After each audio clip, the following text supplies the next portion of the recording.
दारू भट्टी में फुमनी यहाँ टेढ़े फरक झगड़ा उगड़ा हो रहा है, यही फिर नहीं आया था बस। वो KJN ढाबा है, अपना ढाबा फिल्म काम उस दिन बोला कि अपना ढाबा में कुछ झगड़ा होकर आया है अपना ढाबा वाले साथ। अच्छा। उसके बाद फिर काम में जाता हूँ करके निकला, उसके बाद आज पता चला इस कार में उसके बॉडी पे पत्थर बांध के उन्होंने कुलगांव के जो नाला है उसमें फेंक दिया। खुश है तो फिर खुशी मना ले, छोटा बड़ा केक मंगा ले, संगम में मिलता है बढ़िया केक, संगम में मिलता है बढ़िया केक।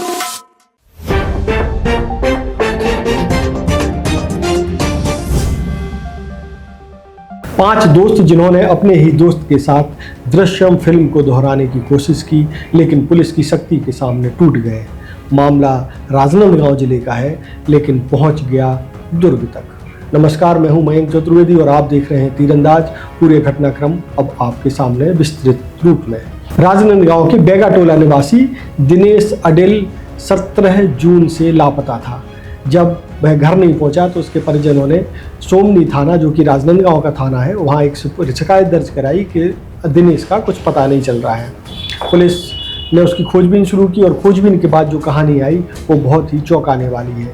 दरअसल जब पूछताछ के दौरान जब पुलिस ने कुछ संदिग्धों को पकड़ा और उनसे जब पूछताछ की गई तो जो मामला सामने आया वो ठीक दृश्यम फिल्म की तरह है, जिसमें कहानी थोड़ी सी अलग है लेकिन उसके कुछ अंश को दोहराने की कोशिश की गई। 5 दोस्त जो कि शराब के लिए ब्लिस होटल के पास, जो एक शराब की भट्टी है जो राजनांदगांव में पड़ता है, वहाँ शराब लेने के लिए गए थे और वहाँ बताते हैं कि शराब को लेकर के ही दिनेश अडिल का अपने 5 दोस्तों के साथ विवाद हो जाता है। विवाद इतना बढ़ता है कि 5 दोस्त मिलकर के दिनेश अडिल की पिटाई कर देते हैं और पिटाई भी इतनी ज़्यादा कि उसकी हालत ख़राब हो जाती है। सभी लोग दिनेश अडिल को लेकर के दुर्ग की तरफ बढ़ते हैं, लेकिन उसकी रास्ते में मौत हो जाती है। और जब मौत हो जाती है तो सारे दोस्त जो है उसके शरीर को, मृत शरीर को ठिकाने लगाने का प्लान बनाते हैं। और उस प्लान के तहत वो क्या करते हैं कि दिनेश अडिल की बॉडी को दुर्ग के जो पुलगांव नाला है वहाँ लाते हैं, उसकी बॉडी को बांधते हैं और उसके साथ पत्थर भी बांध देते हैं और उसको पुलगांव नाले के में फेंक देते हैं। मामले को, इस वारदात को अंजाम देने के बाद सारे आरोपी अपने अपने घर चले जाते हैं, जिसमें से 2 आरोपी सोमनी थाना इलाका क्षेत्र के ही हैं, जबकि 3 आरोपी मानपुर मोहल्ला थाना क्षेत्र के रहने वाले हैं।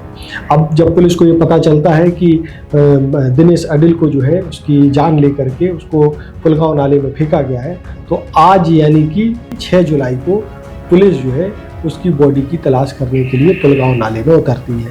तमाम लोगों को नाले में उतारा जाता है बॉडी को रिकवर करने के लिए और घंटों की मशक्क़त के बाद जो है दिनेश अडिल की बॉडी को प्राप्त किया जाता है या बरामद किया जाता है। उस बॉडी को जो है पोस्टमार्टम के लिए हालांकि भेज दिया गया है। और इस पूरे मामले में अब मृतक के पिता क्या कह रहे हैं आप ये भी सुन लें। 17 तारीख 3 बजे से घर से निकला, काम में जा रहा हूँ करके। दिनेश कुमार अडिल नाम है उसका। काम में जा रहा हूँ, उसके बाद वापस नहीं आया वापस। फिर दारू भट्टी में फुमनी यहाँ टेढ़े फरक झगड़ा उगड़ा हो रहा है, यही सिर्फ नहीं आया था बस इतना। उसके बाद हम लोग थाना में रिपोर्ट वगैरह कराने के बाद में फिर वही खोजबीन किया तो आज पता चला भाई। तो कहाँ पे काम करता था? वो KJN ढाबा है, अपना ढाबा फिल्म काम उस दिन बोला कि अपना ढाबा में कुछ झगड़ा होकर आया है। 17 तारीख को झगड़ा? हाँ, अपना ढाबा वाले साथ। अच्छा। उसके बाद फिर काम में जाता हूँ करके निकला, उसके बाद आज पता चला। आज पुलिस ने क्या जानकारी दी आपको? तो नहीं, मेरे को सरपंच घर में मैं काम करता था तो गया, कुछ जानकारी मिले, चलो मेरे साथ करके तो फिर आया तो ये देखा अभी और कुछ नहीं जानकारी। घटनाक्रम के बारे में सोमनी थाने के TI की भी बात आप सुने। थाना सोमनी में दिनांक 17/6/2024 को एक गुम इंसान थी, जो हमारे थाने में 21/6/24 को गुम इंसान अपराध कायम करवाया गया, गुम इंसान कायम कराई गई थी। गुम इंसान की पतासाजी के दौरान हमने कुछ गवाहों के बयानों के आधार पे कुछ लड़कों, संदेही लड़कों का पता चला, जिसमें पिंटू, ईसु देशमुख और भी हैं। लेकिन इन दोनों से पूछताछ के दौरान ये बात सामने आई कि शराब पीने के दौरान दोनों में आपस में तू-तू में होने पर उसको हाथ मुक्का से मारना और उसको दुर्ग क्षेत्र में छोड़ना बताया। लेकिन जब ला रहे थे बाइक से तो उसी दौरान उसकी मृत्यु हो गई। तो उन्होंने डर से एक स्कार्फ में उसके बॉडी पे पत्थर बांध के उन्होंने कुलगांव के जो नाला है उसमें फेंक दिया, ये बात है। ढाबा वाले से नहीं हुआ था लड़ाई, वो शायद कुछ दूसरे बात पर हुई थी, इस संबंध में नहीं था वो। तो भाई द्वारा पहचान कराया गया, तो सिर्फ कपड़े के आधार पर उन्होंने उसी के बॉडी, संदीप पाटिल की बॉडी उन्होंने बता रहा। हाँ, आरोपी को 1-2 लोग लाए थे अपन घटना स्थल दिखाने के लिए। कितने लोगों ने मिलकर इस घटना को अंजाम ये इसमें कुल 5 आरोपी।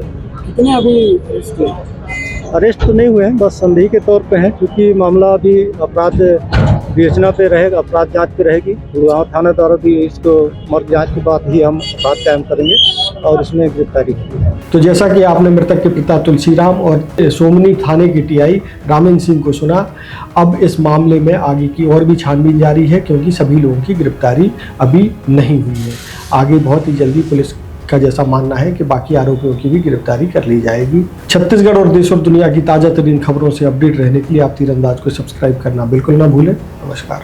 स्पर्श मल्टी स्पेशलिटी हॉस्पिटल अब दे रहा है फुल टाइम विशेषज्ञों की देखरेख में सर्वश्रेष्ठ NICU एवं PICU की सुविधा, यानी नवजात एवं बच्चों की गंभीर बीमारियों का इलाज अब आपके अपने शहर में, साथ ही न्यूनतम दर पर हेल्थ पैकेज की सुविधा। स्पर्श मल्टी स्पेशलिटी हॉस्पिटल, एक एहसास अपनेपन का। तीरंदाज।